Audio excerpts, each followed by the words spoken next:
Hi everyone, welcome to the 7th video on Python learning series for network engineers. In this video I'll be explaining how to write a Telnet script using the method which is recommended by Python community. In addition to that, I'll be explaining about variables, types of variables in Python, then indentation in Python. Indentations means white spacing in Python. White spacing is very significant in Python. Then whether to use single quotes or double quotes in Python. We'll see some of the recommendation from the community itself. Then some basics about if statement. So let's start configuring it and checking the script. So to check the recommended Telnet code, we need to go to documentation, docs, here 3.x library reference. In the previous videos I showed the same thing. We'll go to Telnet library, and this is the recommended script for telnetting and using the Telnet library. But first we'll be doing it using 2.7, then we'll compare it with 3.6 so that you will be able to understand the difference. I'll copy the script. So I have one folder here where I'm saving all my demo scripts. So I'll be giving the number 03 2.7 telnet library dot py. I'll open the file, paste the complete script here. So you can see here it is importing some libraries. It is importing getpass and it is importing sys. Sys is not mandatory actually. Sys is for system specific functions. It's not mandatory, so we will remove it.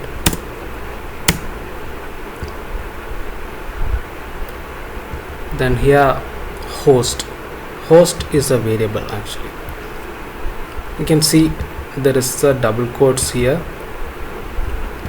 Inside that even you can give the IP address or any other variable. So if it is inside quotes, that means it is a string. Different types of variables are there. Now we'll talk about variables. Variables are just a placeholder for storing text or numbers in Python.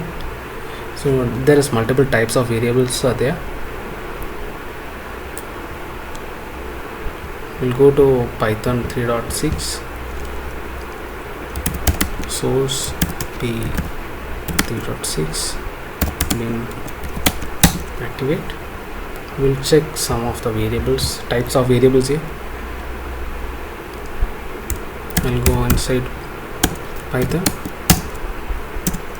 then the same name I'll give, host equals, I'll give double quotes, I'll give number 1. Now to check the type of this variable, what is the type of this variable host? The command is type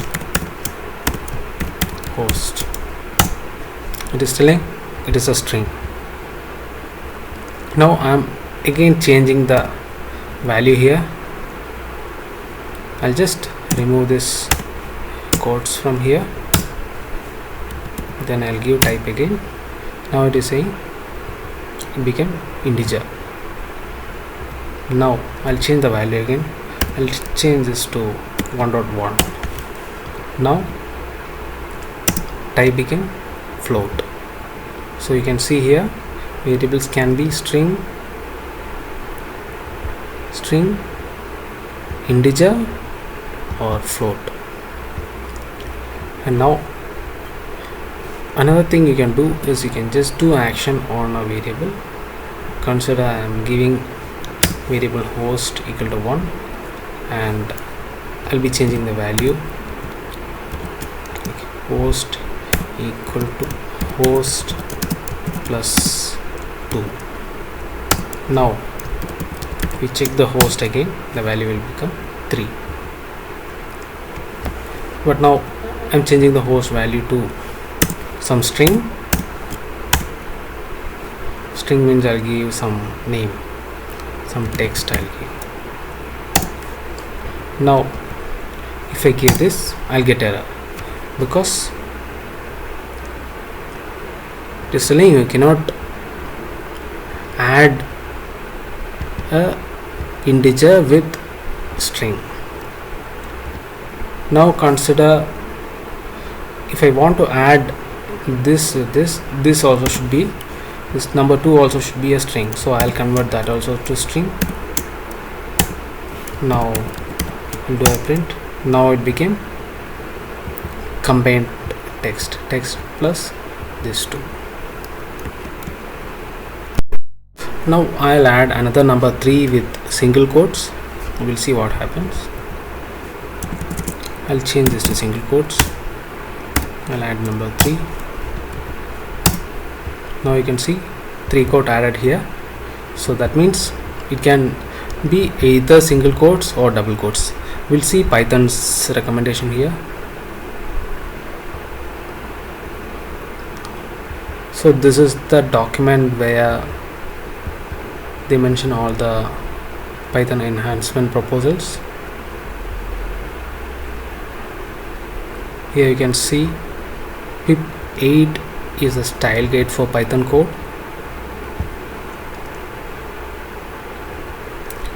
You can see here the codes, string codes. So what they suggest is, in Python single quoted string and double quoted strings are same. Pip does not make a recommendation for this. Pick any rule and stick to it. That's all they say. You can use either single quotes or double quotes, but you should stick to any one to make it consistent across the code. But still you will be able to use, you'll be able to mix it. But one thing you need to be careful is starting and end should be either double quotes or single quotes. If you start with double quotes, it should end with double quotes.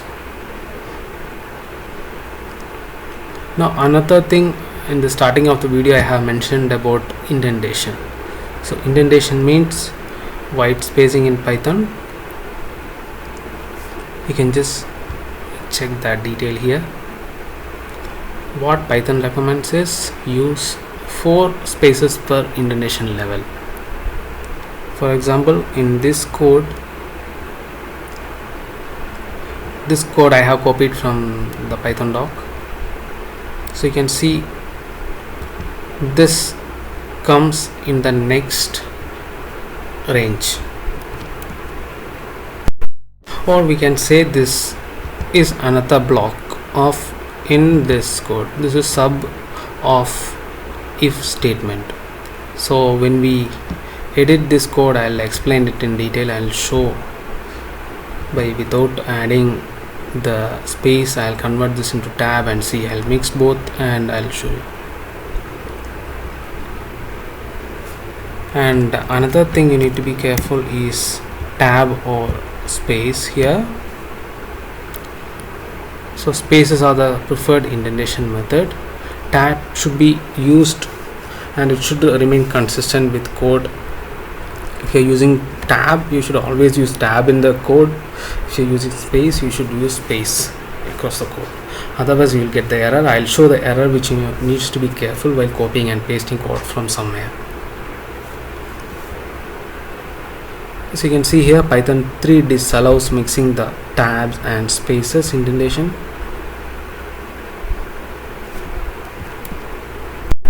Now we will start checking the code here. So it is importing the library called getpass. Getpass we use to hide the password what we type, so it won't echo the password we type on terminal. To check the details of getpass library, there's 2 ways. Either you can give it from here, help getpass. Sorry, you need to give quotes here. Yeah, it will show the detail. And you can see here one function, getpass,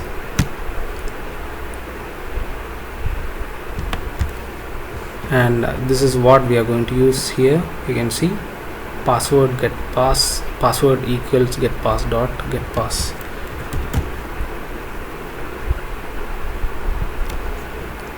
And getpass utilities to get password of the current username, and it prompt for a password with echo turned off. Then to check the particular class, see what you can do is getpass dot getpass. It will show that particular function. Then I'll come out of that. Another way is by doc getpass. Even that also shows same document. In both ways you will be able to verify the library which you are importing. Now next line is the input. Input in Python 3 it has changed to normal input. The row is not required in Python 3. It will prompt for you to give the username. Then once you enter it, it will store it into the user, and then it will read until login. But in case of Cisco, it is username. It will show that telnet 10.10 is asking for username, so we need to change this to username here.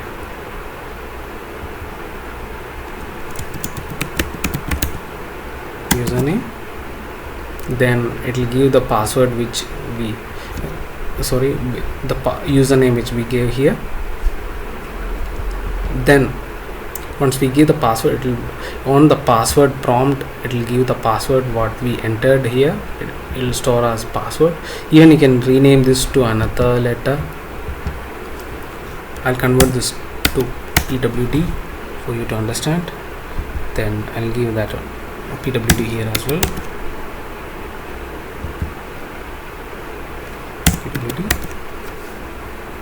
Yeah. Then we need to give some command here. We'll give a command here.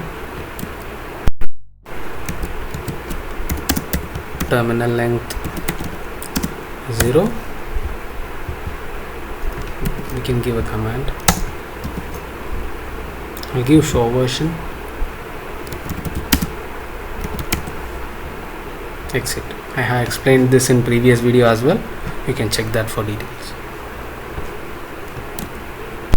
Here we need to change the host to the IP address of the router 10.10.10.10. Then we'll give enter your username. That is going to be the prompt message. I'll save the script.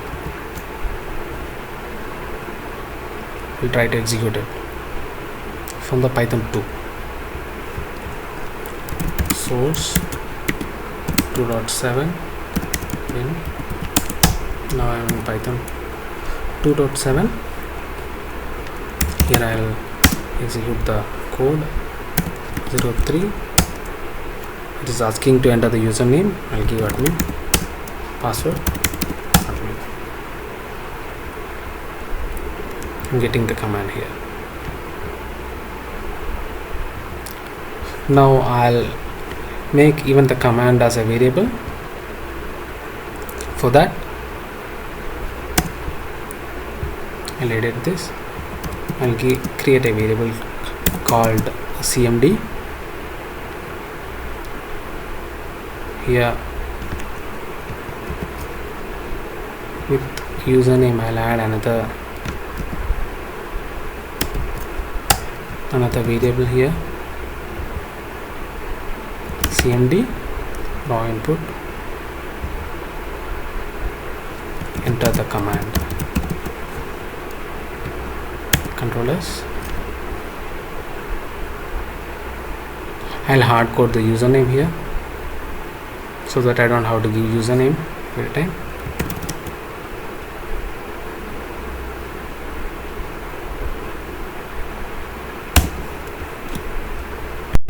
is not going to be a raw input, it is going to be a string str. We'll try to execute the code again.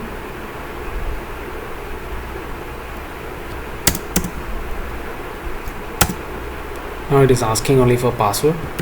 I'll give admin, and you can see, since I'm using getpass library, the password which I'm typing is not echoing into my terminal.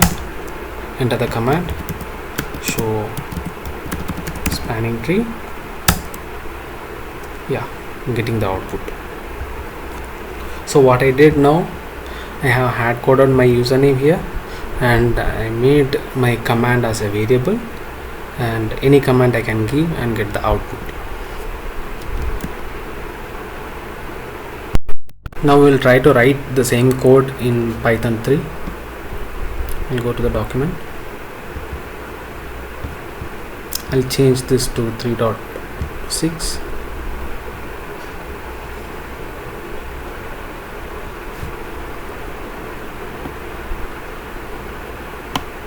Copy the script.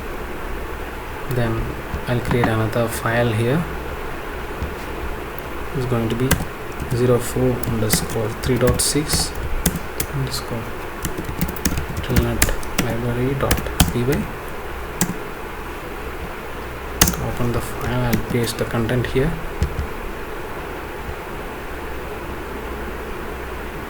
Yeah. Now we'll start changing the values here. Host is going to be 10. Input going to be enter username, password get pass, then telnet library, then wait for not login, wait for username. You can see the bytes here. In Python 2.7 it was not there, and even the input was raw input here. Now it is plain input.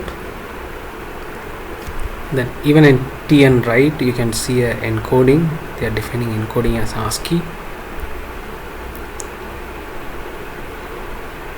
and in the print statement you can see an additional parenthesis and a decode. It is decoding to ASCII while printing it.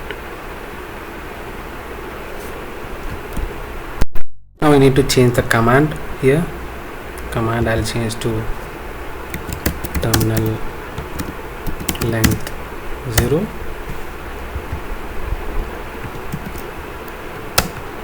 We'll give command show version. Save the script. Now we'll try to execute this from 3.6.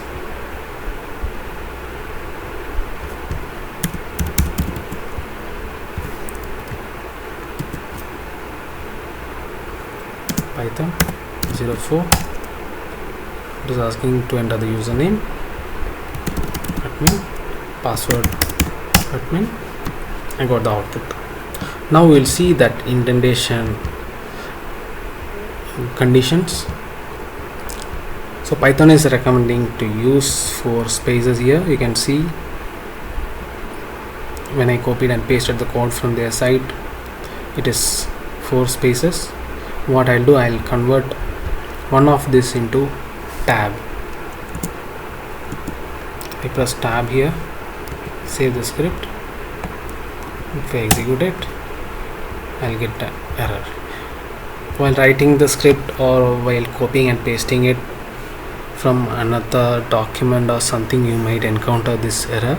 So you need to remember that this is because of the indentation mismatch. So what it is saying, inconsistent use of tabs and spaces in indentation, and will exactly say where the mismatch is. Now I'll even convert this also into tab, and let's see. Now it is working. Now both are become tabs. Admin, I'm getting the output. But it is better to use spaces here. One thing what you can do is, in the gedit I have customized my tab with to 4 spaces, and we can mention here insert spaces instead of tab. Once you do that, if you remove this and press a tab, save. Now I might get error because in one place I am using 4 spaces and another place I am using tab. But if I press tab, now I have 4 spaces here. Yeah,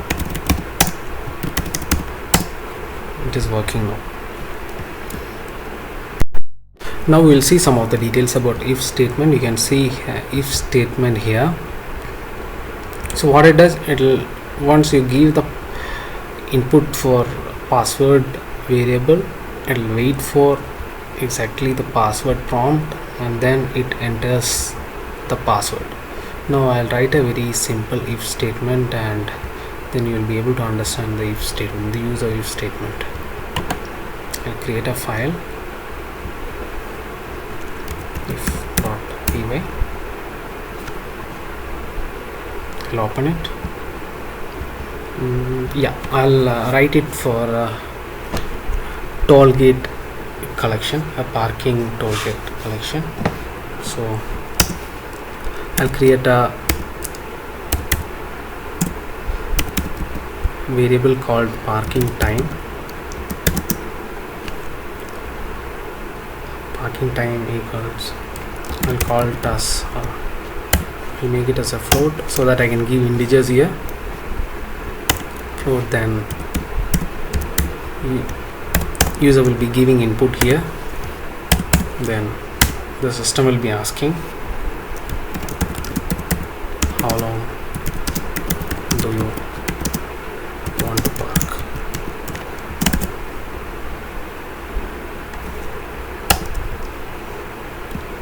Make parking time until 3 hours free.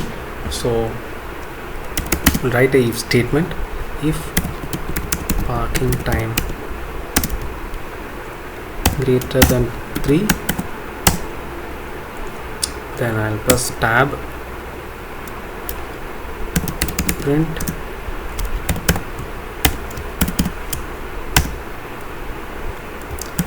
we'll get a message, parking is free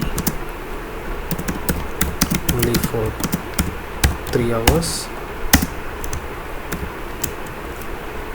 You need to pay for extended time. Now we'll give a else statement, else tab, print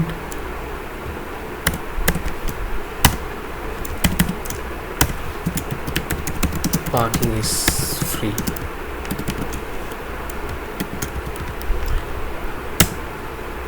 In the end, a common message, print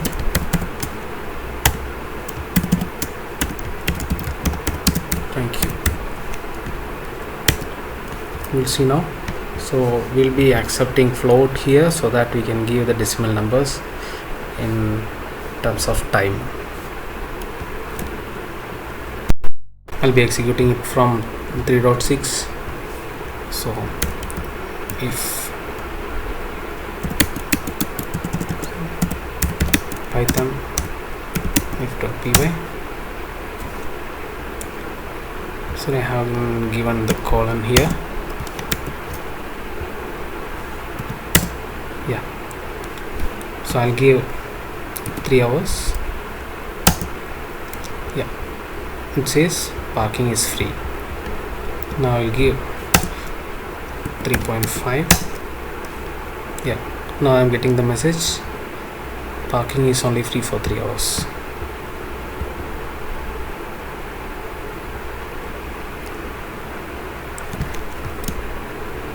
Now we'll change this to less than. Now if parking is less than 3 hours, we'll say pay $3, else we'll say pay $10. We'll see fine. Now it is saying pay $10 due to it is saying $3. Then equals, you can give it in this way. Then if I give 3, it will say give $3, but here if I give 2, it will say pay 10, because I have given only equals condition. In the same way you can give less than or equal to or greater than or equal to and all this. And here in this script it just gets the output and waits for the password prompt and enters it. I hope you understood even the basics of if statement. I hope this video series was helpful for you to understand even how to write a basic telnet script. Thank you for watching. See you in the next video.